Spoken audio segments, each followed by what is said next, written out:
فاعوذ باللہ من الشیطان الرجیم بسم اللہ الرحمن الرحیم ان اللہ وملائکتہ یصلون علی النبی یا ایہا الذین آمنوا صلوا علیہ وسلموا تسلیما اللہم صلی علی سیدنا شفیعنا حبیبنا طبیبنا ومولانا محمد عالم الجود والکرم وعلی واصحابہ بارک وسلم وصلی علیہ الصلاۃ والسلام علیک یا رسول اللہ قال رب اشرح لي صدري ويسر لي امري واحلل عقدة من لساني يفقهوا قولي صدق اللہ العظیم.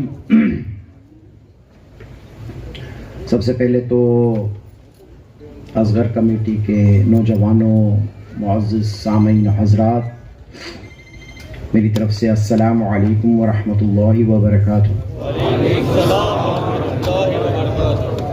آپ حضرات کا بہت بہت شکریہ، آپ نے جو استقبال کیا اور یہ جو محفل سجائی، اللہ رب العزت آپ کے جذبات میں، اللہ رب العزت آپ کے ایمان میں اضافہ فرمائے اور اسی طرح استقامت کے ساتھ دین کی خدمت اور پیر و مرشد کا فیض جو لینے کے لیے آپ نے جو کوششیں کی ہیں، اللہ رب العزت اس میں قائم و دائم رکھے آپ کو.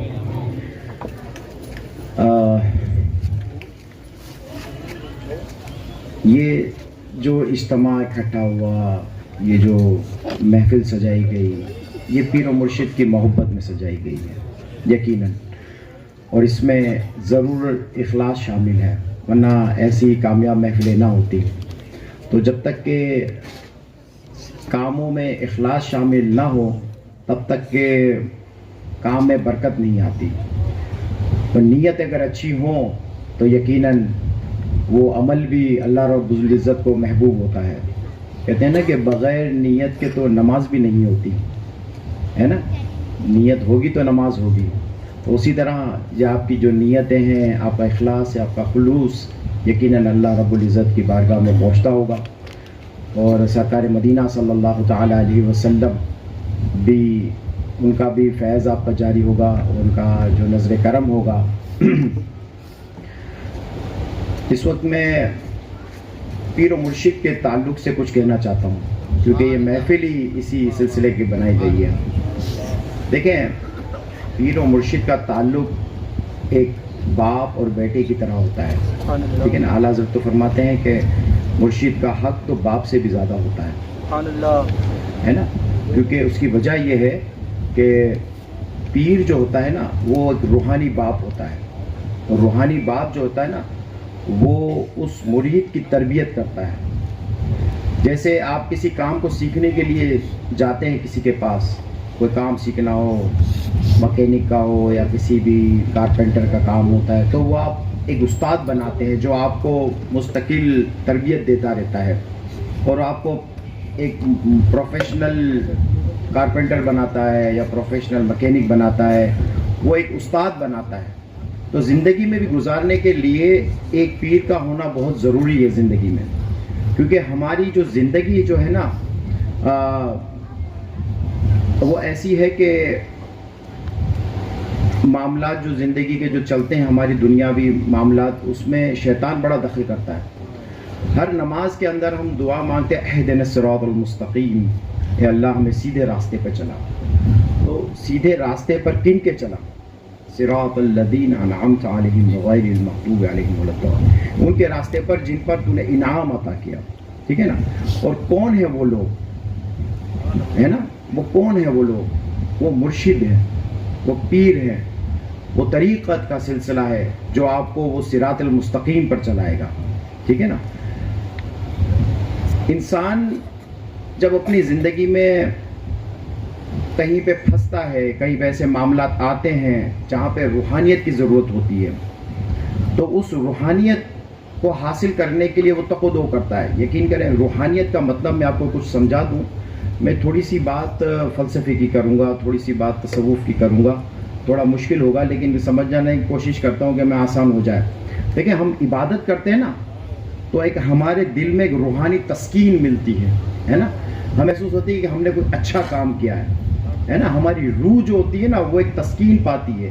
اگر آپ کسی فقیر کو کھانا کھلائیں گے نا تو آپ کی روح جو ہے نا وہ ایک آپ کے جسم میں ایک حرارت آئے گی کہ ایسی اچھی کہتے ہیں نا کہ ویو آئے گی، اچھی خیالات آئیں گے آپ کو کہ میں نے کچھ ایک نیک کام کیا ہے نا، تو وہ ہے روحانیت۔ اگر آپ کوئی برا کام کریں گے، برا عمل کریں گے، تو آپ کو تھوڑی سی شرمندگی ہوگی، تھوڑی سی جھجک ہوگی، اپنے آپ میں کوئی گلٹی فیل کریں گے کہ یار میں نے کیا کر دیا، مجھے نہیں کرنا چاہیے تھا۔ آپ کا دل جو ہے ملامت نہیں کرے گا آپ کو اس چیز کے لیے، لیکن جب آپ نیک عمل کریں گے تو آپ کا دل اس پہ آپ کو ٹھنڈک پہنچائے گا، احساس دے کچھ کیا ہے۔ تو وہی روحانیت ہے جو آپ کے عمل کو، آپ کے کردار کو، آپ کے مزاج کو سکون پہنچائے۔ تو اس روحانیت کو حاصل کرنے کے لیے ایک طریقہ کار ہے کہ زندگی میں جب انسان کوئی کام عمل کرتا ہے تو اس کو ایک ایسے استاد کی ضرورت ہوتی ہے جو اسے صراط المستقیم پہ چلاتے ہوئے مستقل اس کے جسم میں وہ حرارت پیدا کرے جو اس کے لیے بہتری کی طرف لے جائے، اس کو مستقل اس کو بہتری کی طرف لے جائے۔ میں سمجھانے کی کوشش کر رہا ہوں، سمجھ میں آ رہی ہے نا؟ تو میں کوئی چھولا بیا مقرر نہیں ہوں کہ میں مائک توڑ دوں اور مائک کھلا دوں اور چیخ چیخ کے بات کروں۔ میں بڑا اطمینان سے کوشش کرتا ہوں کہ اسی طرح جب آپ کو مرشد مل جائے، کسی کا دامن مل جائے، تو آپ کے اوپر فرض ہوتا ہے کہ اس کے کیے ہوئے پر عمل کریں، ٹھیک ہے نا؟ مرشد کا کام یہی ہوتا ہے کہ اپنے مرید کو جو ہے نا اپنی اولاد کی طرح اس کی تربیت کرے، ٹھیک ہے نا؟ اس کی اولاد اپنی اولاد کی طرح تربیت کرے اور اس کو مستقل صراط المستقیم پہ چلائے۔ اگر کہیں پہ بھی مرید بھٹکے، سمجھے نا، کہیں پہ بھی مرید بھٹکے تو پیر پر لازم ہے کہ اس کی ہدایت، اس کی تربیت کرے۔ جیسے باپ ہوتا ہے، اگر اولاد بھٹکتی ہے تو باپ کان پکڑ کے اس کو سیدھی راہ پہ لے کہتا ہے کہ چل ادھر، ٹھیک ہے نا؟ اسی طرح پیر و مرشد کا بھی یہ ہوتا ہے۔ ہمارے جب ہاتھ میں دامن لیتے ہیں نا پیر کا، تو ہم وعدہ کرتے ہیں، ٹھیک ہے نا، کہ ہم نماز پڑھیں گے، ہم جھوٹ نہیں بولیں گے، ہم چوری نہیں کریں گے، ہم برے کاموں سے بچتے رہیں گے، شریعت پر عمل کریں گے۔ لیکن اس کے بعد ہوتا کیا ہے؟ اس کے بعد جب ہم اسی ڈگر پہ چلنے لگتے ہیں نا تو پیر کا فیض بھی جو ہے نا وہ کم ہوتا جاتا ہے۔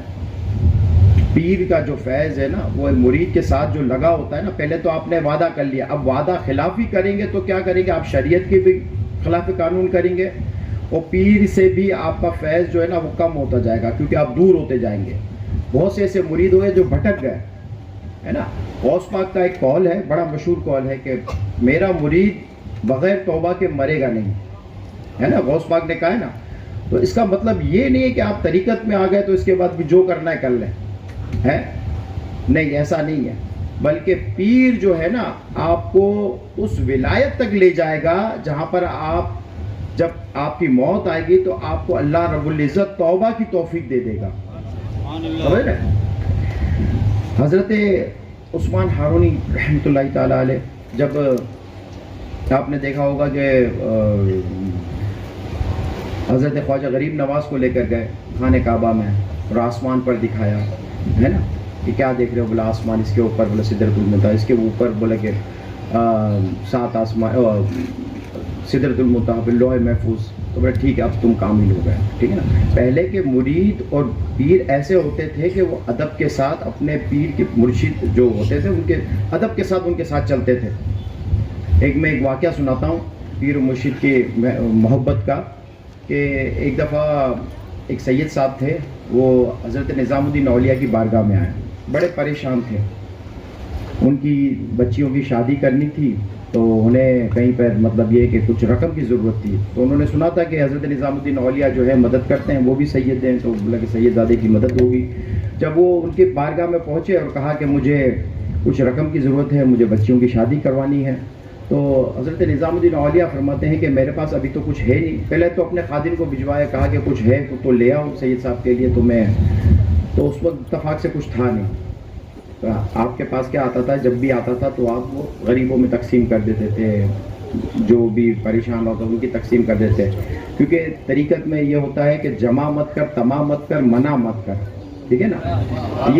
یہ طریقت کا اصول ہے، ٹھیک ہے نا، کہ کبھی بھی چیزوں کی جمع مت کرو، کسی چیز کو جو ہوس ہوتی ہے نا کہ جمع کرنے کی، جمع مت کرو، کوئی دے تو اس کو منع مت کرو، لے لو، اور تمام مت کرو کہ اس کی یہ چیز آ جائے میرے پاس اور میں جیب میں رکھوں۔ آج کا اکثر جو آپ، میرے والد فرماتے تھے کہ جو خانقاہیں ہوتی ہیں نا، یہ سب سے بڑی NGOs ہوتی ہیں، سمجھے نا, جہاں پر مرید آتے ہیں نذرانہ دیتے ہیں تو پیر کا فرض ہے کہ جو غریب آئے تو اس کی ویسے روحانی مدد تو کی جائے, ساتھ ساتھ مالی مدد بھی کی جائے, سمجھ نا.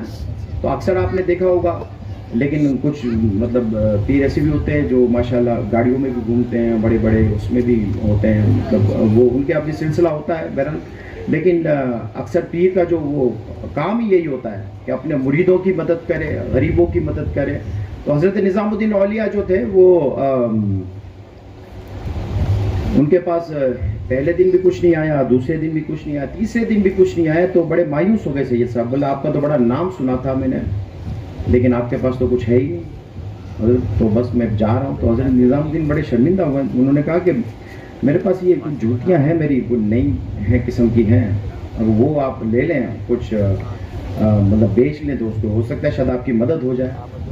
تو انہوں نے کہا کہ چلے اتنے بڑے بزرگ کے جوتیاں دے رہے تو لے لیتا ہوں میں. تو وہ جوتیاں لے کر نکلے. تو راستے میں ایک سرائے آتا ہے, پہلے زمانے میں سرائے ہوتے تھے جہاں پہ مسافر خانہ جس کو کہتے ہیں, تو وہ سرائے میں رکے ہوئے تھے. تو اتنے میں حضرت امیر خسرو وہاں پر گزر ہوئے, اور وہ جو ہے وہ کسی لشکر سے آ رہے تھے, مطلب جنگ سے آ رہے تھے. تو انہیں ان کے جو کمانڈر تھے, جو ان کے جو وہاں کے جو گورنر تھے, انہوں نے بڑی رقم دی تھی انعام کے طور پر. تو حضرت امیر خسرو بھی اسی سرائے میں رکے, تو انہیں خوشبو آئی کچھ اپنے پیر و مرشد کی.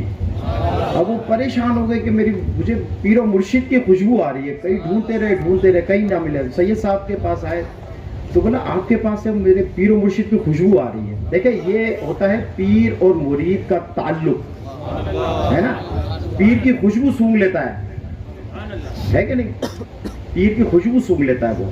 تو وہ انہوں نے خوشبو سونگھی, کہا کہ مجھے خوشبو آ رہی ہے آپ کے پاس سے. تو بولا میں تو حضرت نظام الدین اولیاء کے پاس گیا تھا, تو بولا وہ میرے پیر صاحب آپ کے پاس سے کچھ ہے, ان کی کچھ لائیں, کچھ انہوں نے کوئی تحفہ دیا. تو بولا انہوں نے جوتیاں دی, اب میں جوتیوں کا کیا کروں, مجھے تو ضرورت تھی پیسوں کی. جب امیر خسرو نے اپنے پیر و مرشد کی جوتیاں دیکھی تو سر پر رکھ دی, میرے پیر و مرشد کی اب جوتیوں کی خوشبو آ رہی ہے. بتائیں پیر و مرشد کی یہ محبت ہوتی ہے پیر و مرشد کے ساتھ, اور یہ عقیدت ہے نا. کیونکہ یہی پیر جو ہوتے ہیں نا, پیر جو اپنے مرید کو کامل کرتے ہیں. حضرت خواجہ غریب نواز, حضرت عثمان ہارونی نے حضرت خواجہ غریب نواز کو کامل کیا, ٹھیک ہے نا. اس کے بعد پھر حضرت خواجہ غریب نواز نے حضرت باجی بستامی حضرت بختیار کاکی کو کیا, پھر حضرت بختیار نے حضرت نظام الدین بابا فرید کو کیا, بابا فرید نے حضرت نظام الدین اولیاء کو کیا, حضرت نظام الدین امیر خسرو کے, ہے نا. سلسلہ دیکھ رہے ہیں آپ. اب وہ کامل کیسے کر رہے ہیں پیر اپنے مرید کو, کہ ولی بنا رہے ہیں. اصل میں پیر اپنے مرید کو ولی ہی بنانا چاہتا ہے نا. تو وہ اس کے لیے اس کی صحبت ضرورت ہے, اس کی محبت ضروری ہے.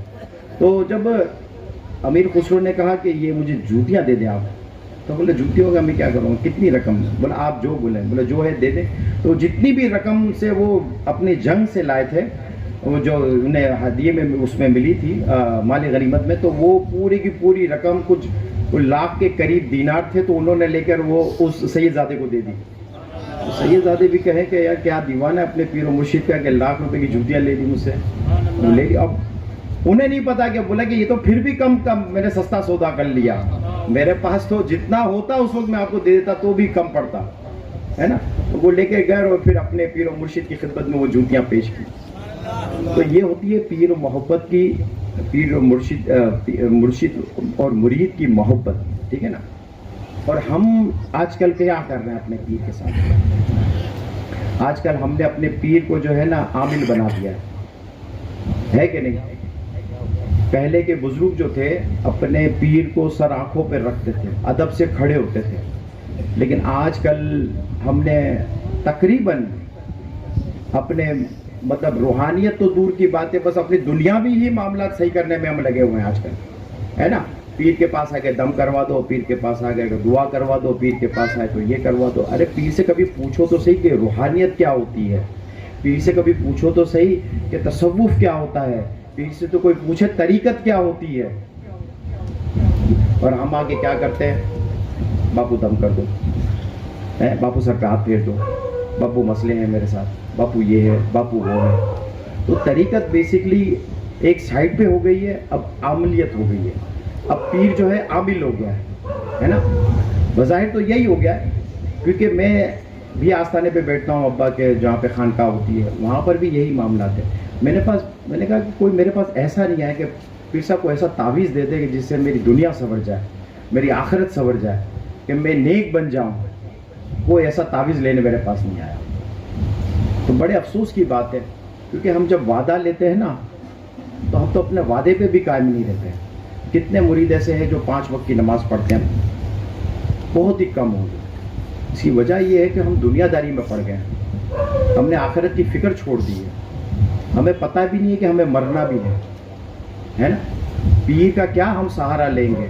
پیر کو تو ہم نے ایک عامل بنا کے رکھ دیا. پیر کا ادب ہی نہیں کرتے ہم. پیر آئے تو بس اپنی طرف کسی طرح کھینچ لے اپنے گھر کے اندر حصول برکت کے لیے. اب حصول برکت پیر کے قدم نہیں, آپ کی نمازیں چاہیے اندر گھر کے اندر ہے. گھر میں اگر نمازیں ہوں گی تو رحمت کے فرشتے آئیں گے نا. پیر کو کھینچنے سے کیا ہوگا؟ ارے نمازیں پڑھو گھروں کے اندر, عبادت گاہیں بناؤ گھروں کے اندر, گھر میں اذانیں دی جائیں. سرکار کا فرمان ہے نا کہ اپنے گھروں کو قبرستان مت بناؤ, ہے فرض پڑھ کے اپنے گھروں میں جا کے نفلیں پڑھو. ارے ہم تو عبادت ہی نہیں کرتے. عبادت تو وہ ہوتی ہے جو فرائض کے بعد کی جاتی ہے. ہم تو فرض ہی نہیں پڑھ رہے ہیں.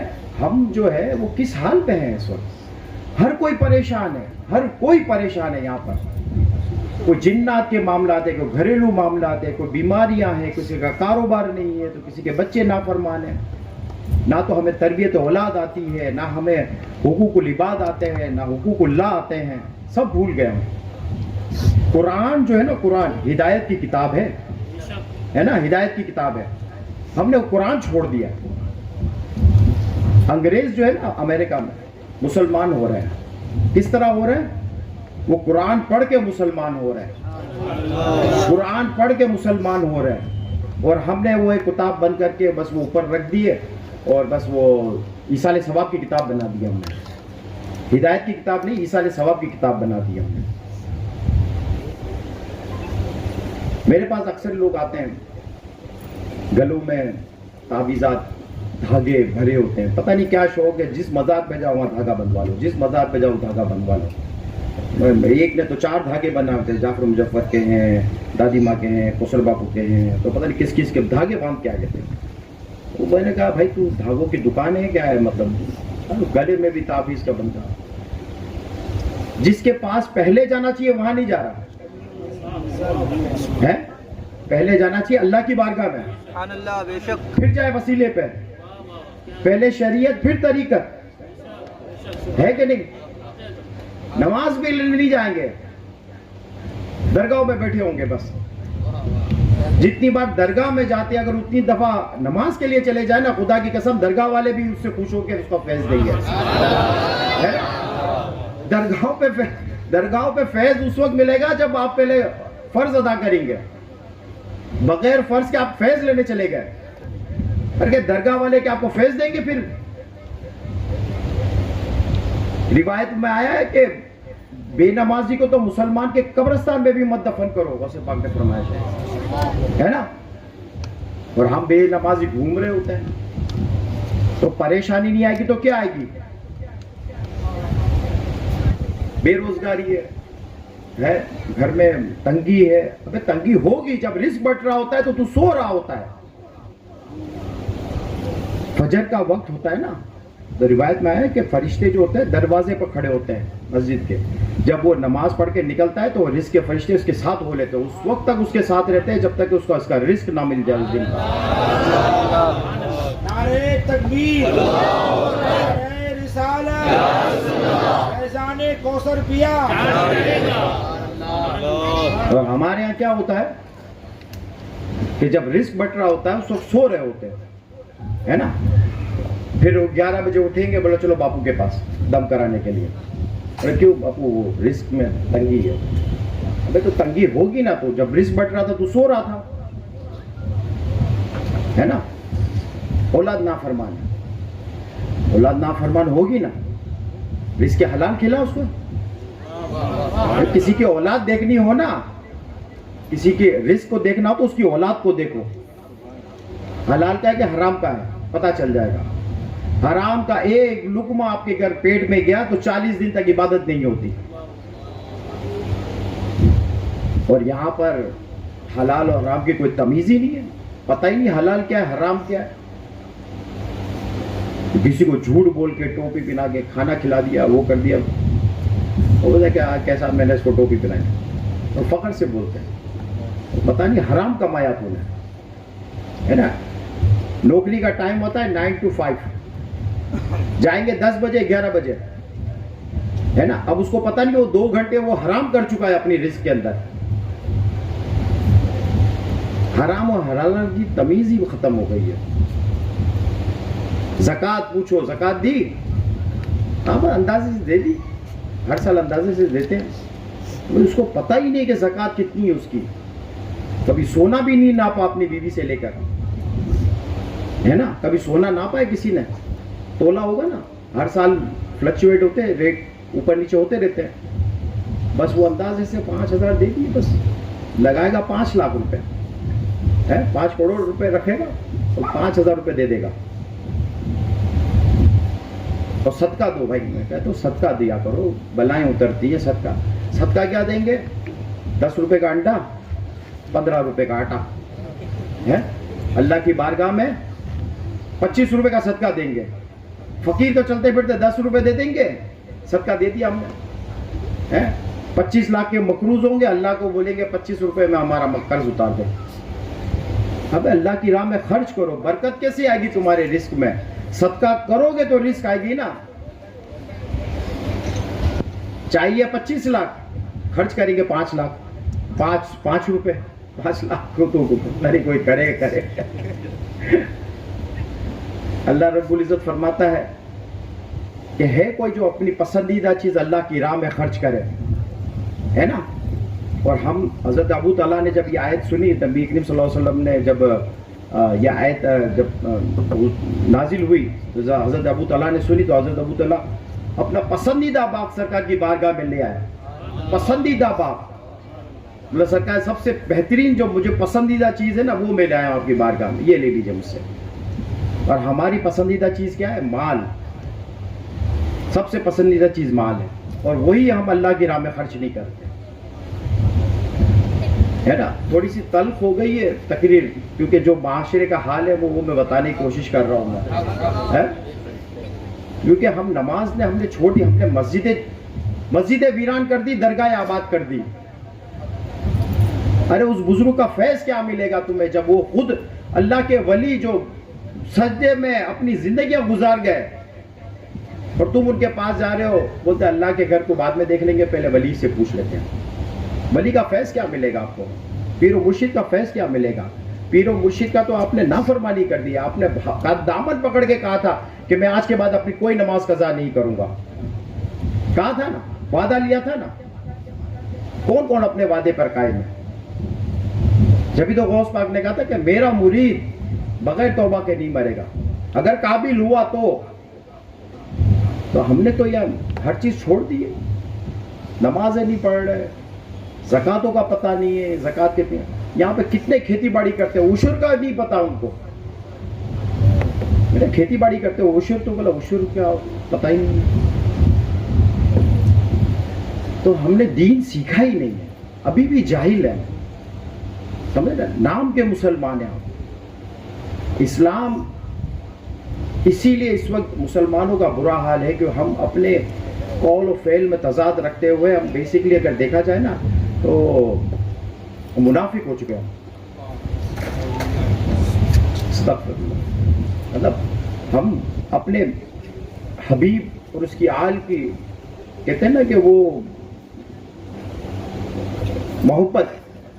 میں ابھی پوچھوں کسی کے کہ سرکار کے کتنے صاحبزادے اور صاحبزادیاں تھیں, میں ہاتھ نہیں اٹھواؤں گا.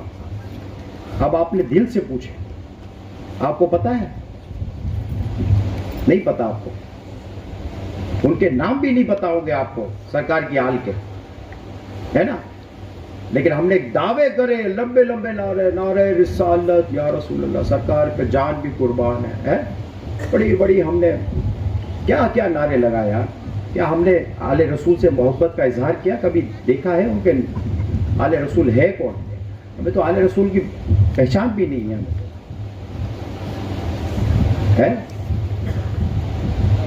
سرکار کے آل کی محبت، سرکار نے فرمایا تھا نا کہ تمہارے دل میں دو چیزیں چھوڑ کے جا رہا ہوں، قرآن اور اہل بیت. آپ نے دونوں کو چھوڑ دیا. اللہ مان الحفیظ. تھوڑی سی سخت ہے تقریر، لیکن کیا کروں میں. مطلب ادب جو ہے نا، با ادب با نصیب، بے ادب بد نصیب. ادب رہا ہی نہیں ہے. مطلب پیر و مرشد کو آپ نے پتہ نہیں کیا سمجھ لیا ہے کہ کوئی تعویذ کی دکان ہے یا پتہ نہیں کیا ہے، کہ بس وہ دنیا کھینچو، دنیا کے لیے کھینچو دنیا کے. میرے پاس کوئی آئے پوچھے تصوف کیا ہے، مجھ سے آئے پوچھے کوئی دین کیا ہے، مجھ سے آئے پوچھے کوئی طریقت کیا ہے، بس باپو یہ کام ہو جائے، میرا یہ کام ہو جائے، یہ ہو جائے تو وہ ہو جائے. ارے وہ بھی ٹھیک ہے یار، دنیا بھی صحیح ہے، معاملات ہیں، ہر کسی کا عقیدہ ہے. ظاہر بات ہے پریشان آدمی کس کے پاس جائے گا، ہے نا؟ مرشد کے پاس ہی جائے گا نا. لیکن اس پر عمل کرنے کے لیے جو وعدے کیے پہلے مرشد کے، وہ جو دوائیاں دی ہے، جو کہا گیا ہے، تو وہ تو عمل کرو نا. میرے والد اس چیز کے بڑے سخت خلاف تھے. میرے والد پوچھتے تھے پہلے نماز پڑھی، تو میں آپ سے بھی پوچھتا تھا پہلے، ابھی بھی پوچھتا ہوں کہ نماز پڑھی، نماز پڑھتے ہو نہیں پڑھتے ہو. ہمارے آج بھی کراچی کے اندر جو خانقاہ ہے وہاں پہ سب سے پہلے سوال پوچھا جاتا ہے نماز پڑھتے ہو؟ بولے نہیں پڑھتا. آپ جا سکتے ہو. اب علاج ہی نہیں کر سکتے ہے، سامنے ہی مسجد ہے، خانقاہ کے سامنے ہی مسجد ہے. دیکھیں ہر اولیاء اللہ کا مزار یا تو مسجد کے اندر ہے یا مسجد میں اولیاء اللہ کا مزار ہے. دیکھا نا آپ نے کیوں ہے؟ کیونکہ اولیاء اللہ کو مسجد اور عبادت گاہ اتنی پسند تھی کہ انہوں نے اپنی ساری زندگی عبادت میں گزاری. جبھی تو ولی اللہ کا لقب ملا انہیں، ہے نا؟ ہر درگاہ کے اندر مسجد ہے، لیکن مسجد خالی ہے، درگاہ بھری ہوئی ہے. ارے فیضان تو اس وقت ملے گا جب ان کے فرامین پر تو عمل کرو. باپ کے کہنے پہ عمل کرو گے تو باپ تمہاری مشکل کو بھی آسان کرے گا نا. باپ سے مطلب یہ کہ رشتہ ہی تم نے ختم کر دیا، مرشد کا کہنا ہی ماننا چھوڑ دیا. اب مرید بناتا ہوں تو پوچھتا کہ بھائی نماز پڑھنے شروع کر دی؟ تو بولا ہاں بس کل سے انشاءاللہ، جمعے سے انشاءاللہ. ارے تو موت کا کس کو پتا ہے کہ کب آنی ہے؟ جمعے کو موت آنی ہے تجھے پتا ہے؟ نہیں پتا. جمعے سے شروع کرنی. ہماری مائیں بہنوں کو بھی یہی حال ہے، نماز نہیں پڑھنے. نماز پڑھو تاکہ تمہیں روحانیت ملے، تمہارے گھر میں برکتیں آئیں، تمہارا رزق میں اضافہ ہو. یہ ہر چیز نماز سے جڑی ہوئی ہے، عبادت سے جڑی ہوئی ہے. اللہ کو تو راضی کرو، اللہ راضی ہوگا تو تمہاری ہر مشکلوں کو آسان کر دے گا. اللہ کے آگے سجدہ تو کرو، ایسا سجدہ کرو جو اس کے شائن شان ہو. اللہ کے آگے جھکو، اس سے دعا مانگو، پھر جا کے پیر کا فیض لو یا مزار کا فیض لو، ولی اللہ کا فیض لو. تو ولی اللہ بھی خوش ہوں گے کہ بندہ نیک ہے، ملنا چاہیے اسے. بہرحال پیر و مرشد کے لحاظ سے بہت کچھ تھا، لیکن وقت کی کمی ہے. میرے خیال میں بہت زیادہ میں بول گیا. لیکن آپ سے آج سے آپ کو سب کو نماز پڑھنی ہے. ہاتھ اٹھا کے بول دیں آج سے ہماری مسجدیں بھری بھی ہوں گی. آج پاس قضا نہیں ہوگی ہماری. حق حلال کی کھائیں گے، جھوٹ نہیں بولیں گے. صحیح ہے نا؟ ارے اپنے آپ کو ایک ایسا مسلمان بناؤ کہ دیکھ کے بول دے کہ بھائی آپ واقعی یہ مسلمان ہے نا. پہلے دو غیر مسلم اگر تجارت کرتے تھے تو بیچ میں مسلمان کو رکھتے تھے گواہی کے لیے کہ یہ جھوٹ نہیں بولتا ہے نا. آج ہم ہی سب سے زیادہ جھوٹ بولنے والے ہو گئے. پاکی صافی رکھنی ہے آپ سب کو، اپنے آپ کو پاک صاف رکھنا ہے. ہمارا دیکھیں نماز کے علاوہ میں کے حساب سے ایک بات کو تو ہم سب کو جنت میں جانا ہے نا. سب کو جنت میں جانا ہے انشاءاللہ. جنت کی کنجی کیا ہے؟ کنجی کس کو بولتے؟ چابی کو. جنت پہ جا کے دروازے پہ کھڑے ہو کے ہم کیا مانگیں گے؟ چابی کا ہے. نماز تو پڑھی نہیں ہم نے، جنت کا دروازہ کیسے کھولیں گے؟ ہے نا. تو نماز پڑھنی ہے. دوسری چیز ہے پاکی صافی.